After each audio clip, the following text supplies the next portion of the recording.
वीर, प्रबंधक गन्ना, अनामिका चीनी मिल प्राइवेट लिमिटेड, बुलंदशहर। आज किसान भाइयों को जानकारी देंगे कि गन्ने में रोग और कीटों के लिए जैविक नियंत्रण, क्योंकि तीन तरह के नासी जीव का नियंत्रण चार तरह से किया जाता है।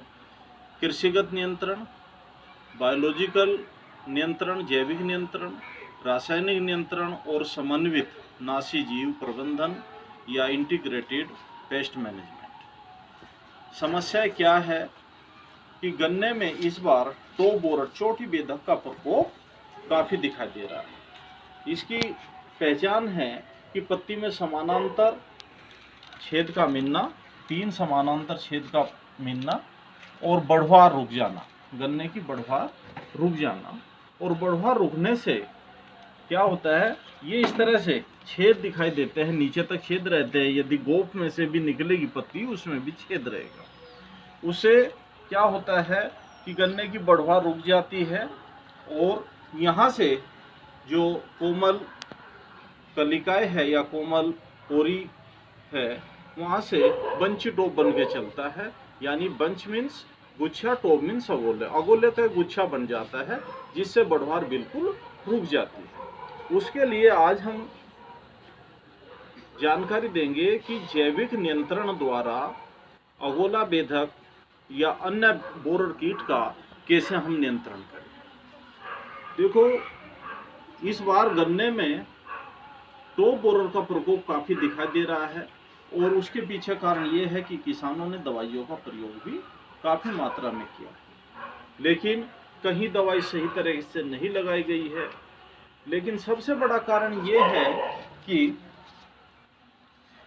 अंधाधुंध कृषि रसायनों का प्रयोग करने से जो हमारे मित्र जीव है, जो हमारे इंसेक्ट को या हानिकारक कीट को नियंत्रित करते हैं, उनका हमने सफाया कर दिया, क्योंकि बिना सलाह के, बिना समय के हमने अंधाधुंध दवाइयों का प्रयोग किया है, जिससे जीव को कंट्रोल करने वाला जीव भी नष्ट हो गया है और उसकी वजह से ये कीट का प्रकोप काफ़ी बढ़ चुका है। एक तो किसान भाई ध्यान दे, जिस कीट की, जिस दवाई की जो रिकमेंडेड डोज है उसका प्रयोग करे, जो प्रयोग करने का तरीका है उसे प्रयोग करे, और जहाँ तक हो सके इको फ्रेंडली नेचर के ही कीटनाशक रसायनों का ज़्यादा से ज़्यादा प्रयोग करें।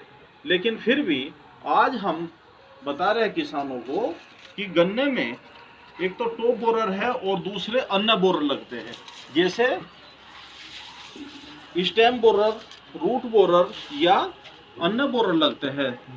देखो, जैसे जड़ में बोरर का लग जाना,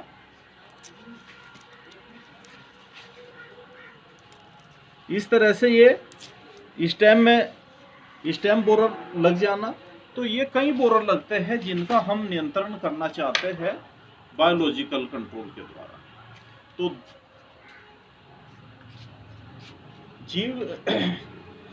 जैविक नियंत्रण प्रयोगशाला जितनी भी है, अच्छी जो कृषि विश्वविद्यालय है वहाँ पर जैविक नियंत्रण प्रयोगशालाएं है, वहाँ पर अच्छी क्वालिटी के ट्राइको कार्ड बनाए जाते हैं। इसकी 2 स्पीसीज होती है, ट्राइकोग्रामा जैपोनिकम और ट्राइकोग्रामा काइलोनिस। ट्राइकोग्रामा जैपोनिकम जो है वो हमारे टॉप बोरर को कंट्रोल करता है, और ट्राइकोग्रामा काइलोनिस वो अन्य सभी टॉप बोरर को छोड़ के सभी बोरर को वो कंट्रोल करता है। इस तरह से हम एक खेत में 20,000 एग पैरासाइट,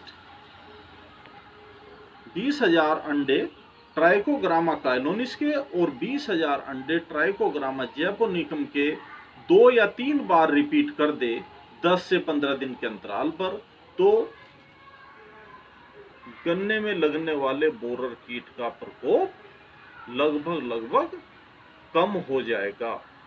लेकिन साथ ही ध्यान रहे, ये कार्ड लगाते समय अंदर की तरफ लगाए, तेज धूप में इनको ना लगाया, सुबह या शाम के टाइम लगाए।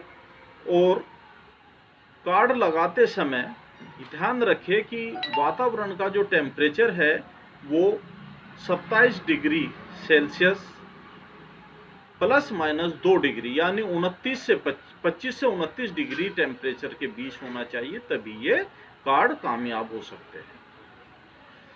एक कीट है पायरिल्ला परपुसिला।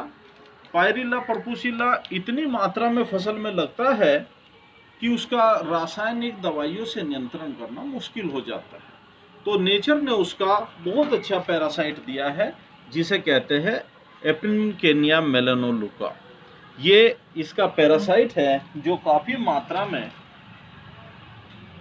खेतों में मौजूद रहता है और खेत में नमी बनाए रखने से ये बड़ी तेजी से फैलता है। ये देख लीजिए, ये एपिनकेनिया मेलानोलुका जो पायरिल्ला का निम्फ और अडल्ट पैरासाइट है, उसका ये ककून।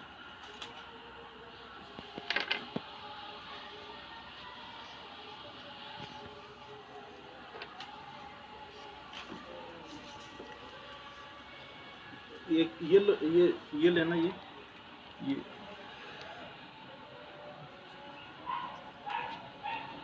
ये पायरिल्ला का एडल्ट है जो गन्ने की पत्ती पर अभी भी लगा हुआ है। ये अंडे देगा पत्ती की निचली सतह पर। अंडों से सफ़ेद मटमैले रंग के निम्फ निकलते हैं, क्रीमी कलर के, और वो निम्फ ज़्यादा मात्रा में पत्तियों का रस चूसते हैं।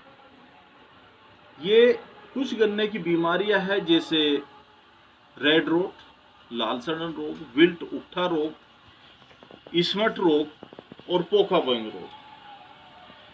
इनमें से इन बीमारियों में से ज़्यादातर बीमारियों का केवल बचाव बेहतर है।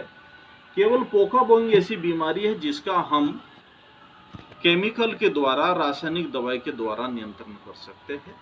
गन्ने का पोका बोइंग रोग ये होता है, पत्ती छोटी और नुकीली हो जाती है, गन्ने की बढ़वार रुक जाती है, और बढ़वार रुकने से, गन्ने की बढ़वार रुकने से गन्ना वहां से पतला पड़ जाता है। इसकी 4 स्टेज होती है, chlorotic phase 1, chlorotic phase 2, top road phase जो ये है, और एक होती है नाइफ कट स्टेज जिसमें पोरी छोटी हो जाती है और छोटी पोरी में चाकू के कट जैसा निशान बन जाता है। इसकी रोकथाम करने के लिए कॉपर ऑक्सीक्लोराइड, वो किसी भी नाम से मिले, चाहे ब्लाइटॉक्स के नाम से मिले या ब्लू कॉपर के नाम से मिले, और इसके साथ एक दवाई कोनिका जिसमें कॉपर ऑक्सीक्लोराइड 45% प्लस कासुकामाइसिन बैक्टीरियोसाइड 5% है। इसकी 250 ग्राम मात्रा प्रति एकड़ 200 से 250 लीटर पानी में घोल बनाकर स्प्रे करने से इस रोग से काफ़ी हद तक बचा जा सकता है।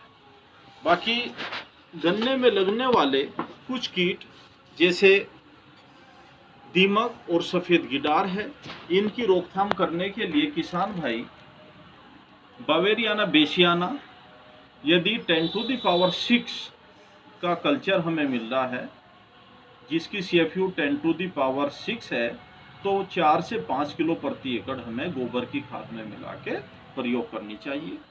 और गन्ने में लगने वाले जो रोग है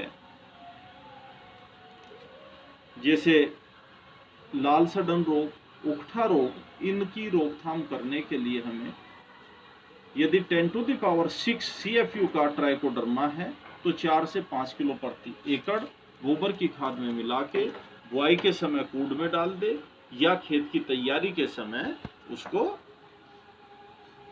अंतिम जुताई के समय फैला करके, बिखेर करके अंतिम जुताई के समय मिट्टी में मिला दे। इससे काफ़ी हद तक रोगों से निजात पाया जा सकता है। ये सभी फफूंदियाँ नेचुरल फफूंदी है, ज़मीन में पहले से उपलब्ध होती थी, लेकिन अंधाधुंध रासायनिक दवाइयों का प्रयोग करने से ये ख़त्म हो चुकी है।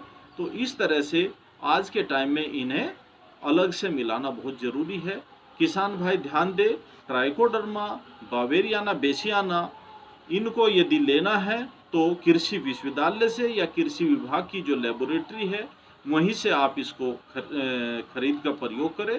प्राइवेट कंपनी से यदि लेना भी पड़ जाए तो बहुत ही विश्वसनीय कंपनी टी-स्टेंस जैसी कंपनी का ही मटेरियल आप प्रयोग में करें, और ट्राइको कार्ड लगा करके आप अपनी फसल को बेधक कीड़ों से बचा सकते हैं। ये आज के लिए छोटी सी जानकारी थी किसानों के लिए। धन्यवाद।